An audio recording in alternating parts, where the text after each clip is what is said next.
Hello and welcome to FPL Mate, your best mate for fantasy Premier League content for the 2020-21 season. Yes, I'm wearing glasses again. Yes, unfortunately, I'm having problems with my contact lenses still, but I am wearing a hat today, so you know that I'm still a pretty cool dude. But thankfully, we're not here to talk about my fashion choices. We're here to talk about the most important decision of your FPL game week. The Game Week 5 captaincy selection video is upon us. So let's get straight in and talk about some captains. But first of all, before we get straight in, we're going to not get straight in, and I'm going to ask you, please, if you've not subscribed already, please do consider subscribing. I'm so close to 40,000 subscribers now. It's a real milestone for me. I think there's only a couple of hundred subscribers left that I need. So if you're new around here, please do click that button. Please do turn those notifications on. And if you enjoy my content, if you like what you see, please do click the like button as well. It really, really helps me out. So please do consider doing that. It takes like 1 second. So thank you so much for you guys for doing that. So let's talk about captains. Come on, let's go. So I've got 5 today, and my 5th best captaincy choice for this game week is Raheem Sterling. So with KDB out, that leaves us with Sterling as our Man City captaincy representative. So City obviously have a pretty good record against Arsenal, particularly in league games.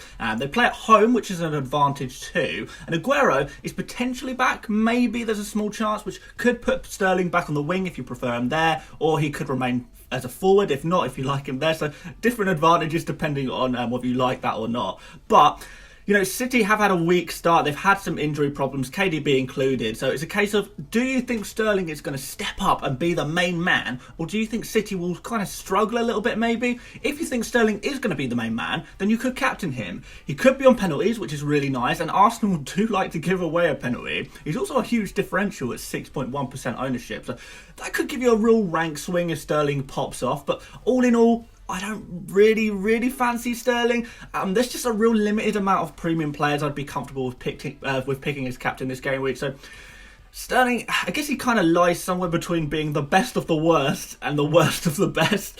I won't go into stats and things there because I do want to focus this video on players that I'm really keen on. But I think you could potentially go for Sterling simply because it's a really tricky game week to pick a good captain. And there's not really a lot of valid options, and Sterling is a valid option at the very least. And yeah, he's a premium player obviously too, which there's not too many options to go for right now, unfortunately. So let's move on to my number 4 pick, and we've got Dominic CalvertLewin. Now, on a normal FPL season, I would absolutely never advise captaining a non-premium player against a dark red team, if you like, which Liverpool are. But this is no normal season, and I've become quite aware that it's time to adapt to the usual FPL tactics a little bit, just because of the way this season is going. And that means chucking in some typically controversial captaincy picks, I guess, that on paper look pretty bad. But you know, FPL is not a game that's played on paper, or at least it's not a game that's been played on paper for, like 15, 20 years. But the fact is that Dominic CalvertLewin is one of the highest scoring players for this season so far. And he's probably, been the single most reliable player as well. On the other side of the equation, another fact is that Liverpool are massively struggling defensively. So they conceded 3 goals against Leeds, 1 against Arsenal. This is an Arsenal side kind of devoid of any creativity as well. And they conceded 7 goals against Aston Villa of all teams last game week, as we all know. Liverpool's only clean sheet so far this season has come against an injury-stricken Chelsea side who are down to 10 men. So the fact is, so far, against all predictions, Liverpool are struggling in defence. Attack-wise, luckily they have enough firepower to make up for it. So, but yeah, let's look at some defensive stats real quick. So 5.21 expected goals conceded despite having the only penalty against them saved. That puts them around mid-table in that metric. 20 shots on target conceded, which is the 4th worst in the league. Only West Brom, Fulham and Newcastle have conceded more shots on target. 10 big chances conceded, which is the 2nd worst in the league. And 3 errors leading to goals, which is the worst in the league so far. On the other hand, and this is kind of interesting, they've only conceded 3 headed chances, which is the best in the league. And this is probably, I don't know, you probably put it down to Van Dijk's aerial dominance, I guess. But honestly, this stat is kind of relevant because CalvertLewin has been really impressive in the air so far. So 3 out of his 6 goals so far have been headers. So, yeah, that's definitely something to take into consideration. Although Liverpool, generally speaking, have looked defensively bad, they're not conceding a lot of headers. So, overall, I think Liverpool's defence have been poor enough for Everton to take advantage. Calvert-Lewin's stats, well, we know he's the league's top scorer of 6. None of these have come through penalties, the unpredictability of penalties. So, he's very much more reliable in that sense. So, as expected, his non-penalty expected goals kind of tops the chart by a considerable margin. He's 4th for shots in total with 15. He's 2nd for shots on target with 9. 3rd for shots in the box. So, the stats on both sides look really favourable except from the headers thing, and I think that's why I'm not fully comfortable putting Calvert-Lewin higher up on my personal list than 4th, but still, he is a great option. So let's move on to some even more great options, in my opinion at least. So number 3 is Mo Salah. So we've spoken a little bit about Liverpool being disappointed in defence, but one of the few premium players that's actually living up to expectations so far this season is Salah. So he scored a hat-trick in Game Week 1 and a brace in Game Week 4, and he's only blanked once so far, so pretty typical, I guess, solid, reliable returns for the most expensive player in the game. I've also said before that I do believe that Salah is on track to be the highest scoring player in FPL this season. I stand by that. That would be my prediction. If I had to say who's going to be the top scoring player in FPL this season, I would say Salah. I think he's kind of, a set and forget option in any team. You just put him in your team and, you just leave him there and pick up his points every week. And I think also it's a real advantage because he's always going to make your top 5 list of captaincy choices. He's always going to be that good option for a captain if you feel you don't really have any other options. In terms of his stats, he's top for total shots with 19.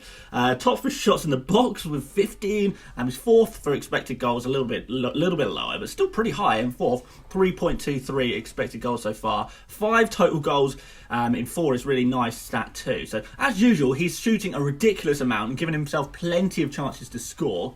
And therefore that gets us FPL points, which is what we like. Creatively. He's looking pretty good as well, to be fair. So he's top for key passes with 14, 3rd for big chances created with 3, and he's 2nd for expected assists with 2.25, which he has, he's significantly underperformed so far because he's only got 1 assist so far. So the stats in general look really nice. He's performing, and there's also a slim chance that Mane will not be playing in this next game, which obviously lends to Salah getting more points than usual. He does get a few more points when Mane is not playing, but I doubt that. I do think Mane will probably play, but there's a chance that he won't, which could obviously go in Salah's favour. So that's looking pretty good. Salah is performing. He's looking like a really good player. He's doing exactly what we want him to do. So why is he 3rd? Let's talk about Everton. So Everton, despite only having 1 clean sheet so far, they've got the lowest expected goals conceded so far this season with 3.24. 3.24, yeah. I'm trying to read my notes here. In fact, he's the only team that comes close to that are Aston Villa and Burnley, who have played 3 games instead of 4. They've not conceded a huge amount of shots. They've not really conceded a huge amount of big chances either. In fact, I think they've conceded the least amount of big chances, if memory serves correctly. But they have made 1 error leading to a goal in those 4 matches. So I guess what you can say is Everton have been perhaps a little bit unlucky to have conceded as many goals as they have. And you could put that down to their goalkeeper Jordan Pickford, who has been performing poorly, if we're honest. With their new goalkeeper signing, Robin Olsen, they may have addressed this problem, but I guess we're yet to see this. The fact is, expected or not, Everton are conceding goals and Salah is scoring goals, which means that Salah is still a good captaincy option in this game week. But I did just want to warn you that the underlying stats rate Everton as probably the best defence in the league so far. But let's move on to some more players. So my number 2 pick, my second best captaincy option is HeungMin Son. Now, Son is a guy I'm sure you expected to see on this list. I think it's pretty obvious that he was going to be on this list. I mean, he's literally the top scoring FPL player so far this season. And, he's massively punished those guys who haven't owned him, and myself included, I guess. And he's also trolled a lot of us so far this season as well. But he's already had a score of 24 points and a score of 18 points in the 4 games he's played so far this season. So if he can get close to that again, he's going to be an absolute beast of a captain this week, isn't he? He's just been great. But I do think for a lot of people, there's a little bit of concern about West Ham because West Ham have been, I guess, seen as a little bit of a tricky customer so far this season. They've had a bit of success this season, and we didn't really expect it from West Ham. They've been a bit of a troll team, a bit of a banana skin, if you like. But hopefully I can try and put your mind at ease a little bit here. So in terms of expected goals conceded, the stat that most people look at, you'd be right in thinking that West Ham are one of the better defensive teams in that stat. So 3.71 expected goals conceded conceded, puts them 4th best defensively behind Burnley and Villa, who have only played 3 games, and of course the big dog Everton, which we've already spoken about. However, when you switch the metric to expected goals conceded from open play, West Ham jump to 3.6 expected goals conceded, which is a small difference. But in the season of the penalties, this rockets them down the table to actually make them the 7th worst defence on expected. So what you can probably more accurately say is that West Ham haven't actually been as amazing defensively as we think they have. They've just, I guess, been lucky enough to not concede any penalties yet in the season of penalties when everyone else has. Does this mean that, they're just good at not giving away penalties? Maybe, but, probably not. Penalties are usually a bit random. But when you're picking Son as captain, he doesn't take penalties anyway, so it's not really relevant. So as far as Son is concerned, West Ham are the 7th worst defence in the league on expected goals conceded. Simple as.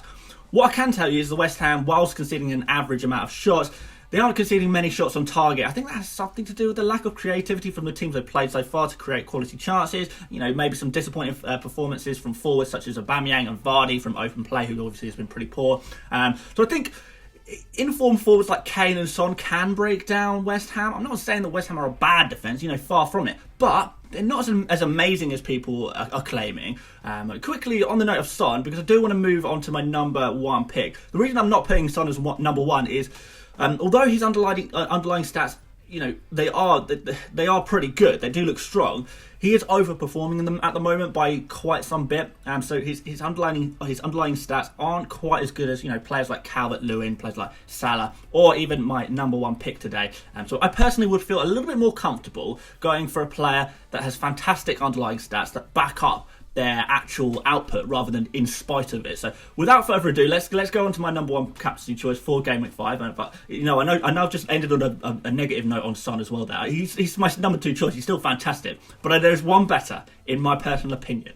And that, my friends, is Harry Kane. So Harry Kane, in terms of looking at players' statistics and data so far this season, Harry Kane just looks ridiculously good, far too good to ignore. So I'm going to go straight into some stats for you guys because, like I said, it's super interesting. So to start off, he's the 2nd highest scoring player in FPL this season, only behind Son. We know this. But this is kind of backed up with some really nice underlying stats, which is the juicy stuff, So he's number 1 for total shots out of all players with 19 shots. He's number 1 for shots on target with 10. He's number 2 for shots in the box with 14. He's number 5 for big chances with 5. Number 2 for expected goals with 3.53. And even non-penalty expected goals, he's still 3rd with 2.76, which makes him by far the highest among players who also take penalties. Obviously, I mentioned West Ham haven't conceded any penalties yet, which, is kind of skewing their defensive stats. But penalties do sort of occur without too much predictability. So it is still a point in Kane's favour, in my opinion. Kane's only scored 3 goals so far, which is pretty good in 4 games, but he's technically underperforming, so we can expect a little bit more from him on that front. But what makes Kane so appealing is that his creative stats are they're just stupidly good right now. His creative stats are mad. So let's look at that. So we know Kane has had 6 assists in 4 games so far, which is double the amount of any other Premier League player. But the underlying stats back it up so much. So he's the 5th best in the league for key passes with 11. He's number 1 for big chances created with 6, and of course number 1 by a huge margin for expected assists with 3.2. And what I like so much about this is because the quality of Son and potentially Bale coming in soon, and this symbiotic relationship I guess he has with Son, is that the creativity will usually be rewarded with assists. On top of this, Jose Mourinho has literally explicitly said that Kane will be playing in this game. So this is huge news. We've got a guaranteed starter who we can play as our captain this game week. Other than that, I've spoken a little bit about West Ham defensively already, so I won't go into that too much. But I should forewarn you guys that this is a huge derby game for West Ham, and they will want to frustrate Spurs in any way they can by picking Kane as captain. You do so in the hope that him and Son's quality can surpass a frustrating West Ham side. I think that's more than possible. I think it's very possible. Kane's stats look absolutely amazing. He's slightly underperforming his goal stats, so I do expect him to catch up on that and that to regress to the mean. So all in all, he's going to be my captain for this game week, and yeah, there you go. So with that all said, I know a lot of you guys have been asking about my latest wildcard draft. I'm going to be doing a stream tomorrow morning, a deadline stream in the run up to the first game of the Game Week 5. So please do join me on stream over on my channel, I guess. Make sure you set your notifications on for this channel so you know when the stream goes live. And we'll talk a little bit about my final wildcard draft, any final wildcard changes. And I also answer as many questions as I can, give as much injury updates and news as I can. And just try and give you the best opportunity going into Game Week 5 and try and answer some questions, and we can have a chat, and hopefully I can really help you guys in real time, which I know a lot of you guys like. So we will do that, but until I see you then, please do like this video, please do subscribe if you haven't done already. Like I say, so close to 40,000, I'm sure I can hit it within the next 24 hours, fingers crossed. I'm really hoping for that. Yes, look in the description if you want to follow me on Twitter, Instagram, you want to join my mini league or support me on Patreon. All of the links are in the description there. And until I see you guys on tomorrow morning stream, please go check out my backlog of videos. I've got loads of Game Week 5 related videos if you want to go check them out. Yeah, plenty to watch still. And until then, I'll see you tomorrow morning, guys. I'll see you later, mates. Bye-bye.